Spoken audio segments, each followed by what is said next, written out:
Assalamualaikum warahmatullahi wabarakatuh. Halo teman-teman, perkenalkan nama saya Dahlia Suryani Siregar. Dalam video ini, saya akan mempresentasikan salah satu materi kita, yakni mengenai asas hukum acara pidana.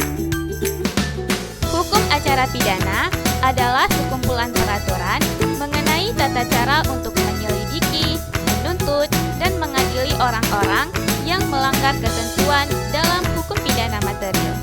Tujuan dari hukum acara pidana yakni untuk mencari kebenaran material dari suatu perkara pidana agar dapat dilakukan pemeriksaan dan diadili untuk menemukan apakah tindak pidana tersebut benar-benar dilakukan dan si pelaku dapat didakwa atas tindakannya tersebut.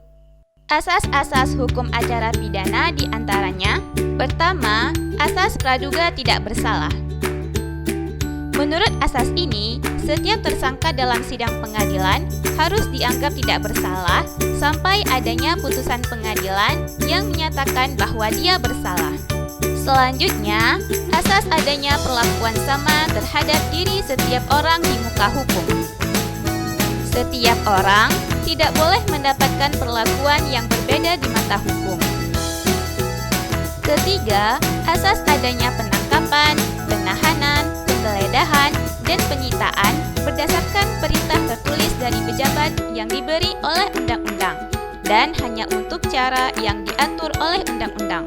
Berikutnya, asas kepada seseorang yang ditangkap, ditahan, dan dituntut atau diadili tanpa alasan berdasarkan undang-undang, maka wajib diberi ganti kerugian dan rehabilitas sejak tingkat penyidikan. Adapun pejabat penegak hukum yang dengan sengaja atau karena kelalaiannya menyebabkan asas ini dilanggar, maka dia akan dituntut, dipidana, atau dikenakan sanksi administratif. Selanjutnya, asas pengadilan dilakukan dengan cepat, sederhana, dan dengan biaya ringan. Lalu, asas pengadilan baru dapat memeriksa perkara pidana dengan hadirnya si terdakwa. Asas oportunitas dilakukan oleh jaksa penuntut umum. Asas ini merupakan asas hukum yang memberikan wewenang kepada penuntut umum untuk menuntut atau tidak menuntut dengan syarat ataupun tanpa syarat demi kepentingan umum.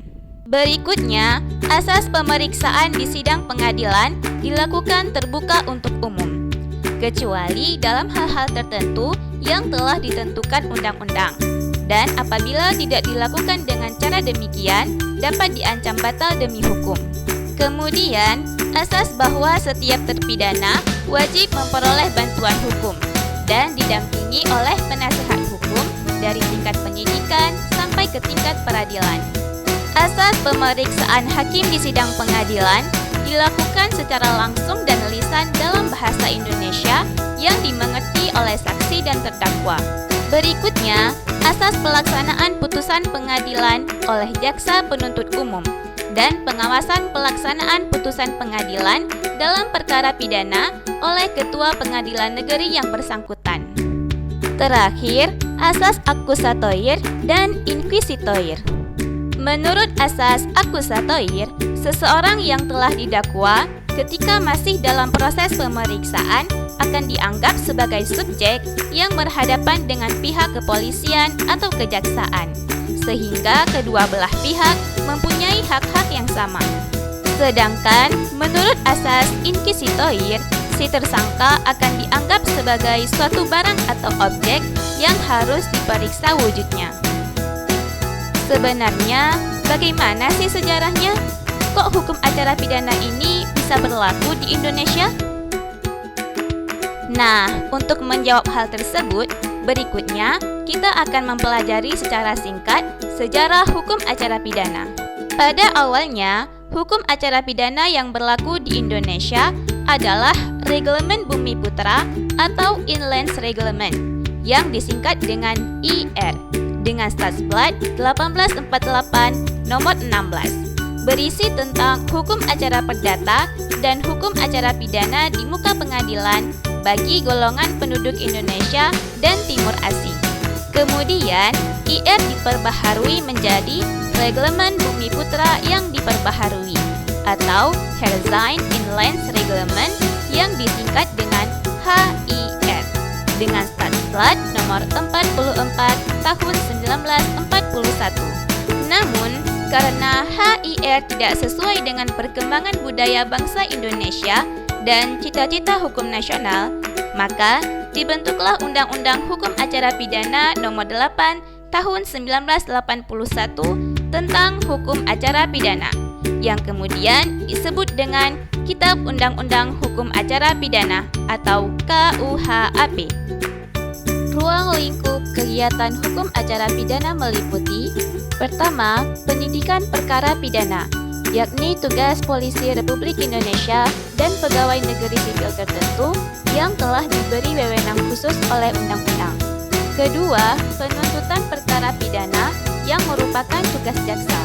Ketiga, peradilan perkara pidana merupakan tugas dari pengadilan, yang mana hakim akan menerima, memeriksa, dan memutus perkara pidana berdasarkan asas bebas, jujur, dan tidak memihak dalam sidang pengadilan menurut cara yang telah diatur dalam undang-undang ini. Keempat, pelaksanaan keputusan hakim disebut juga dengan eksekusi yang merupakan tugas dari kejaksaan. Pemeriksaan di sidang pengadilan dan alat bukti. Tujuan dari pemeriksaan ini adalah untuk menyelidiki apakah suatu tindak pidana benar-benar terjadi dan bukti yang diajukan sudah sah atau tidak. Lalu, apakah pasal dalam KUHP yang dilanggar sesuai dengan perumusannya dengan tindak pidana yang telah terjadi. Adapun tahapan pemeriksaan di sidang pengadilan adalah sebagai berikut.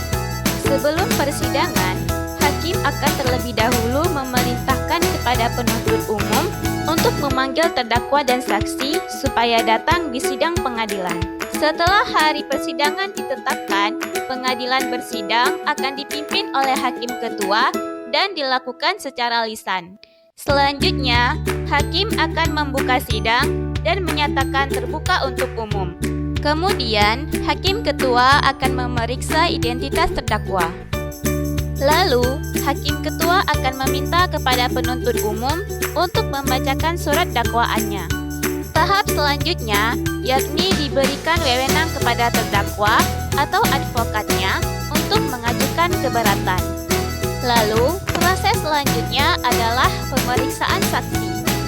Setelah hakim memperoleh keyakinan dengan alat bukti yang sah, maka hakim akan mempertimbangkan hukuman yang pantas dijatuhkan kepada terdakwa. Putusan pengadilan dan upaya hukum. Putusan pengadilan adalah pernyataan hakim yang diucapkan dalam sidang pengadilan terbuka, dapat berupa pemidanaan, bebas, ataupun lepas dari segala tuntutan hukum. Adapun upaya hukum merupakan suatu usaha untuk memperbaiki kekeliruan dalam suatu keputusan hakim untuk memperoleh kebenaran dan keadilan. Pelaksanaan putusan hakim. Menurut pasal 270 KUHP, yang melaksanakan putusan pengadilan yang telah memperoleh kekuatan hukum tetap dilakukan oleh jaksa. Baiklah teman-teman, sekian dulu presentasi dari saya. Bila ada kesalahan maupun kekurangan, saya mohon maaf. Terima kasih sudah menonton. Sampai jumpa lagi. Saya akhiri. Assalamualaikum warahmatullahi wabarakatuh.